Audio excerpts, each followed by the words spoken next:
So as a wargamer, as a board gamer, as a completionist, I find the Lord of the Rings card game, living card game, to be really, really interesting. Not only in narrative and in theme, but with the mechanics of each adventure, with the mechanics of each cycle and adventure path, the tactics out there, the tactics to approach this game. That's what I want to take a look at in this podcast. No spoilers. We're not going to get into specific quests because so much of the game is discovering that yourself, playing through the narrative, and really enjoying the characters and the type of abilities that you want to play, solving that puzzle. But behind the scenes, the DNA of the game, the mechanics of the game, there are certain things in play, things that I think we want to keep in mind in building our decks, in choosing the characters we want to play, and in exploring the different adventure paths. And this is a really unique game because the learning curve is really, really steep. It is really, really intense. This is before we even get into the nightmare cycles. This is a very challenging and a very hard game. It's not quite up there at a Xenoshift level in terms of difficulty and complexity, but it's certainly easier than, say, something like Pathfinder the Adventure card game. And all three systems, all three games, card games, I really, really enjoy. So part of it, pushing the tactics out there, and I really don't see that much on YouTube discussing this. And the reason for that is because a lot of players, what you'll focus on are specific decks, specific builds, and specific cards. And this works, perhaps this works from a Magic the Gathering perspective or a living card game perspective where you have a massive card pool. But what I struggled with in learning this game was the fact that I don't have the same amount of cards that many of the players online do or many of the videos that you watch, either because I haven't added them to my collection yet, or I really don't want to play those heroes, or I want to kind of go with an all-dwarf deck and really explore those things. So I found a lot of the tactics to be a little bit challenging with what they put out. That caused me to tap in a little bit of background to kind of set the narrative here. That caused me to tap into my wargaming background and that kind of analytical background from Warhammer 40,000 and BattleTech and things like that, to strip it down to the mechanics, to strip it down to the meta. And that's what we're going to take a look at. So the first thing with Lord of the Rings is you are up against a timer. Every turn, that threat dial is going to advance. And regardless of the adventure path that you're playing, regardless of the scenario, there are going to be event cards, there are going to be reactionary cards that they're going to cause something to happen. And that something that happens is going to advance your threat dial even further. So we can first view it as an internal timer where at the start of the game, you're fresh, you're strong, your heroes are there, and they're at full health, they're at full ability.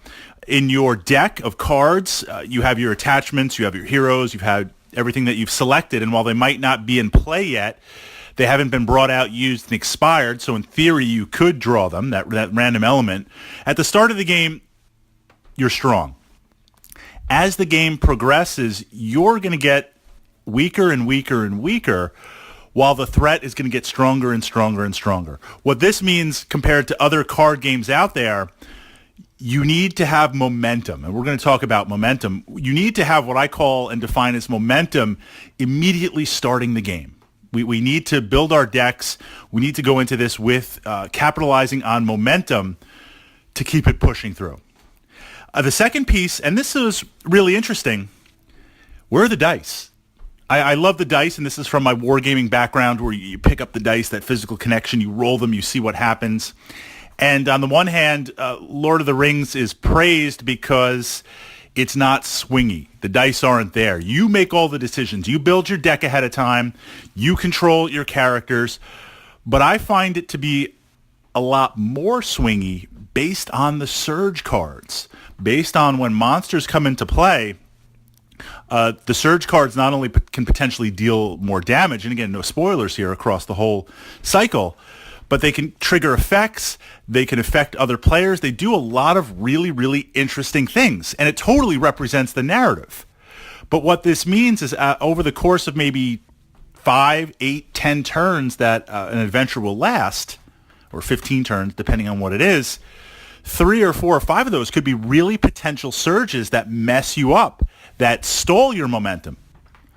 All while the entire time this cycle is pushing forward. The threat is pushing forward.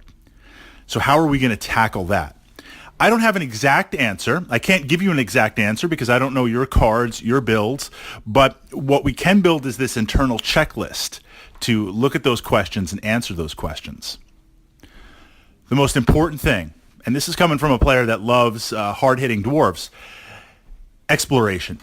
Exploration and the ability to make progress is vital.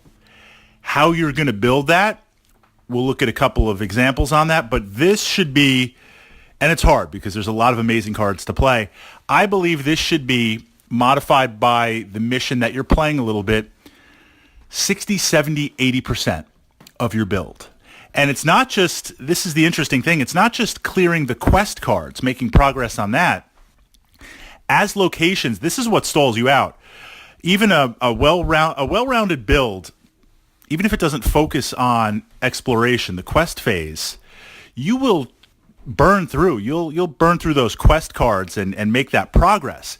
It's when various events pop up, various location cards pop up that not only add more threat, but add more exploration. And some of those in the later cycles and the later packs and expansions, some of those location cards slow you down. Some of them have triggers. Some of them, when you explore, they bring things into effect. So we want to blast through these. I mean, there's a lot of great sites to see in Middle-earth, but we need to blast through these quickly.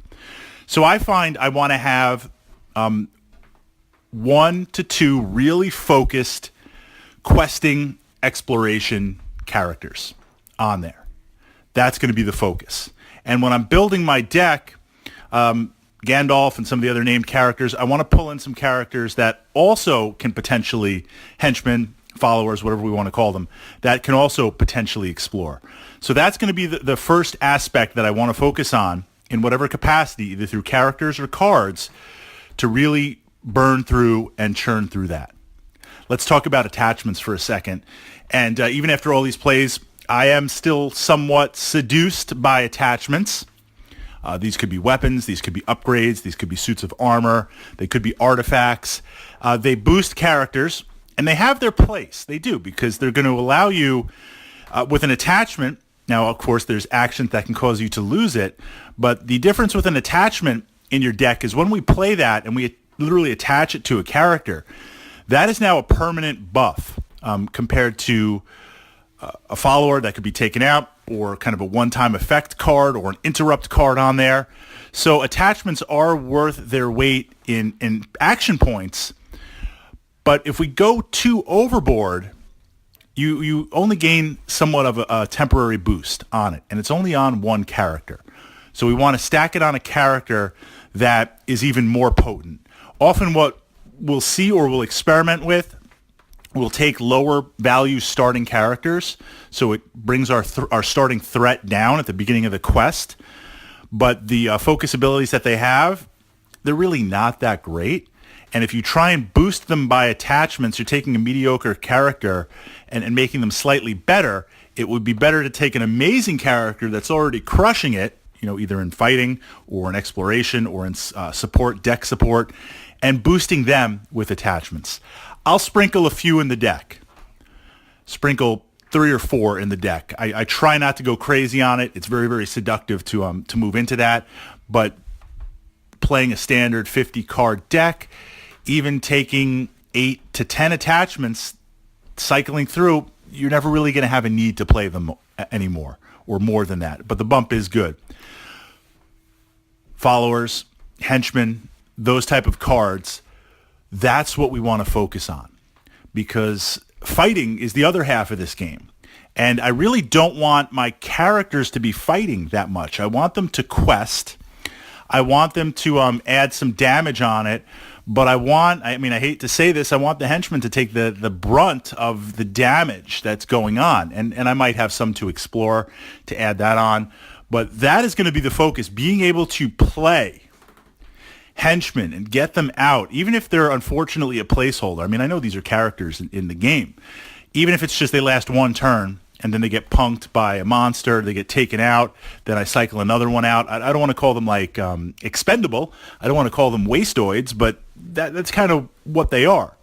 And the trap here is you look at some of the abilities, and again, no specific spoilers because I want you to discover, and I don't know what cards you have, what sets you have available, playing 3, 4, or higher point henchmen, with the exception of Gandalf and a few others, core from the other saga sets, I find they're not worth it. I find they're too expensive, and they're too vulnerable to a surge, a monster surge. And this is kind of the interesting point. Some of the surges, when the monsters attack, are so powerful, they will one-shot your henchmen, even if they're rather expensive or they have some good abilities. That's the random. I really don't know what's coming when I flip that card. Maybe it's a surge, maybe it's not. We'll see what happens. The chances, I want to minimize that risk. So I want to be able to put out inexpensive, cheap heroes, not heroes, henchmen, get them out, get them into my lane, get them going, and they're kind of the expendable fodder that's in there. So I like to focus on 1 and 2 point. Now, I play decks that focus on 3 spheres. I tend to want to focus on 2 because that generates enough points that I can put out, and I can put out henchmen on there.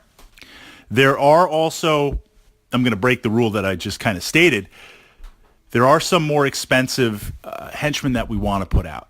Can I call Gandalf a henchman? I know I'm not using the right terminology, but that's how I think of it internally in there. You know, Gandalf the card plays exactly like the movie. He shows up way too late when you really needed his help a turn or two below. He's only going to stick around for a moment. You got to make it count. There are cards in the various sets and the various expansions that allow you to activate from your deck a henchman that's not in play for a turn on there. So essentially you're getting them free for 1 turn. The cards that last only 1 turn, that's a great way to stack. So this way I get that card out and play. I get that card's effect. I didn't pay the 5, 6, whatever 4 resources for it. It's also a great way to get some of the more expensive henchmen out there without having to pay, because I don't want to pay those points because they're probably going to get punked. So in my deck, the biggest variety of henchmen are 1, 2 point henchmen. I do sprinkle in some higher ones. They're going to take the brunt of the combat. Most of my builds are, and this is, I'm trying not to inject personal bias in here, most of my builds are 2 cards, 2 heroes to explore, 1 to deal with combat.